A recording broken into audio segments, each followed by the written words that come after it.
drawn. So the Harding piece is a little bit longer.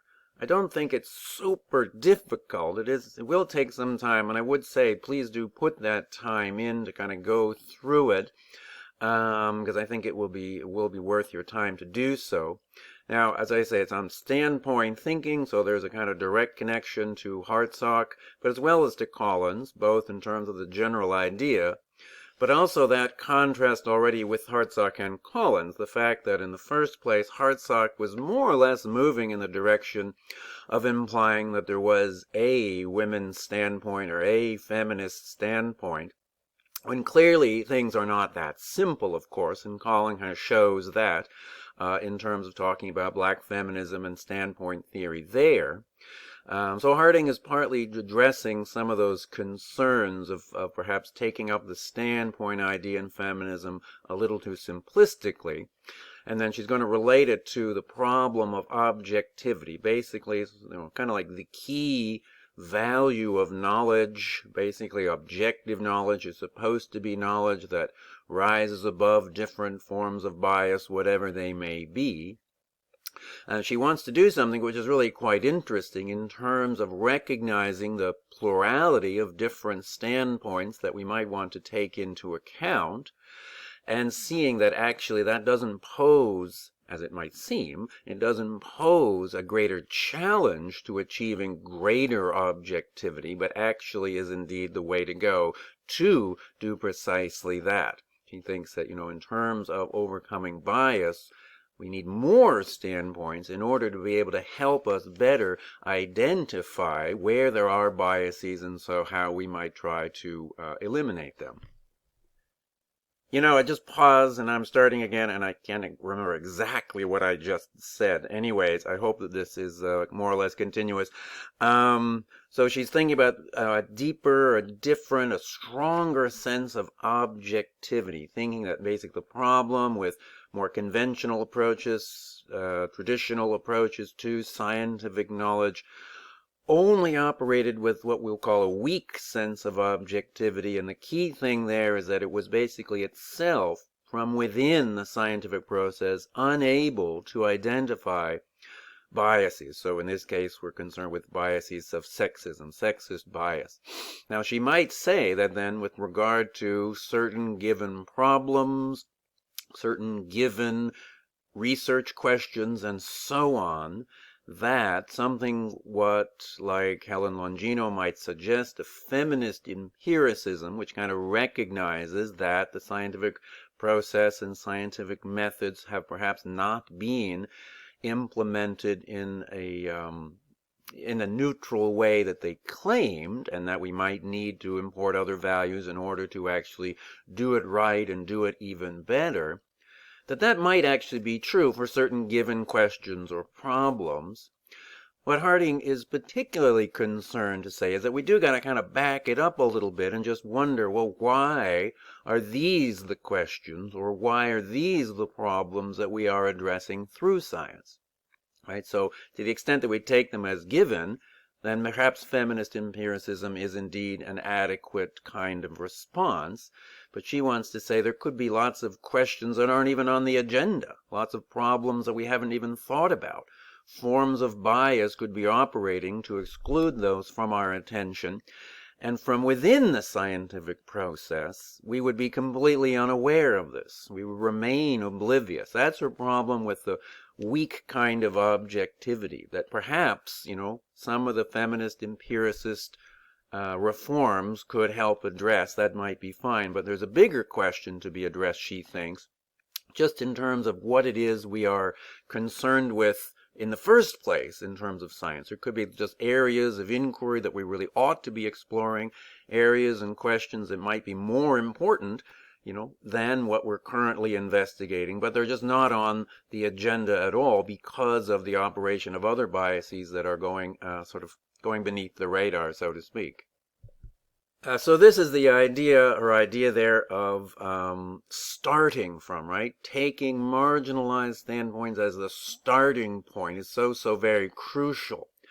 because it's only from those perspectives that we can really identify what are the most important, the most kind of urgent kinds of questions, basically, in terms of really gaining a good and accurate, comprehensive understanding of social reality.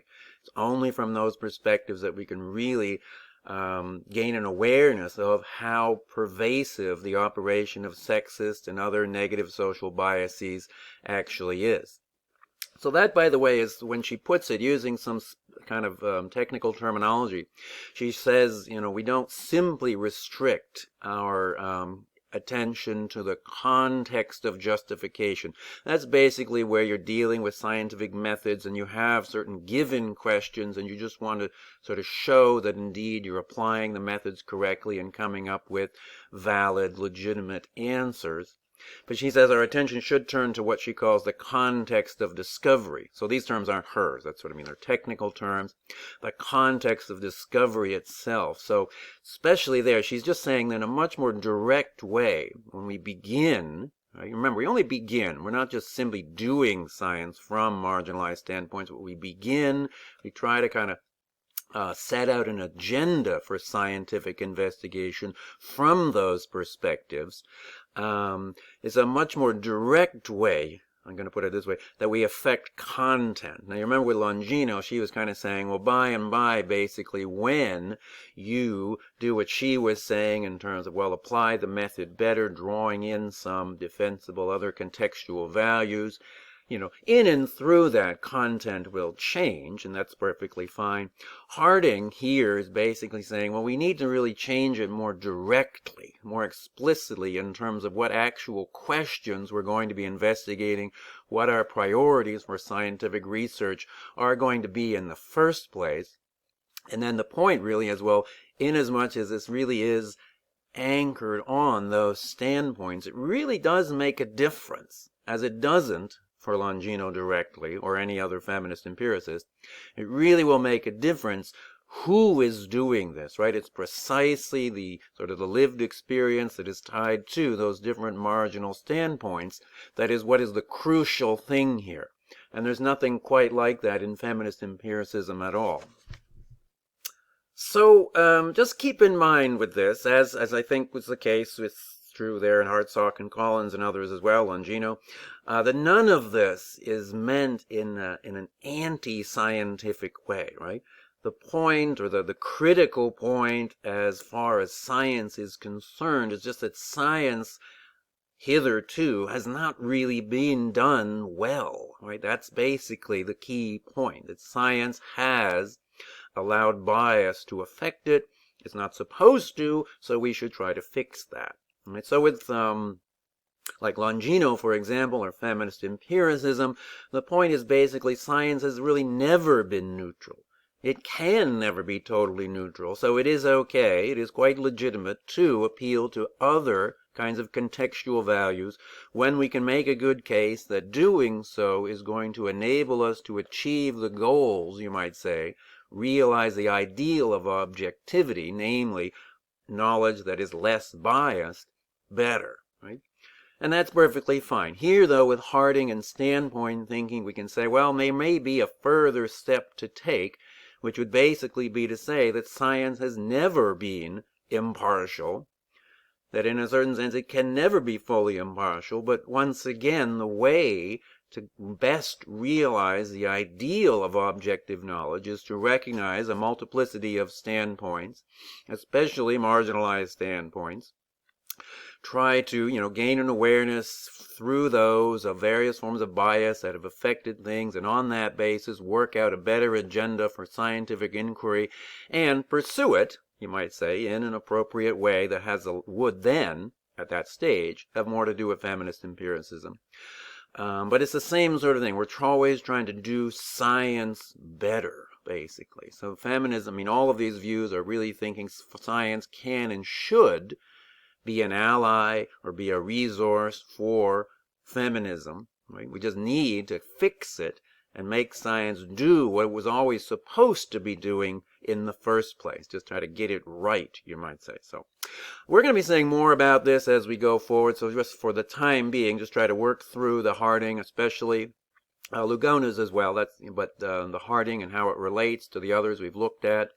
And as I say, that's some of those comparisons and points are going to remain with us, especially as we go forward and just see how this might kind of translate into kind of the political dimension. Here we're really focused on epistemology, but naturally this lays the basis in terms of how we can kind of forge a deeper, stronger unity across difference. That's really the key thing that we always need to do when we have adopted a kind of intersectional understanding of oppression in today's world. So anyway, I'm about to run out of time, I think, so I'm going to wrap up, but do your best with that and get in touch, of course, if you have any questions or problems.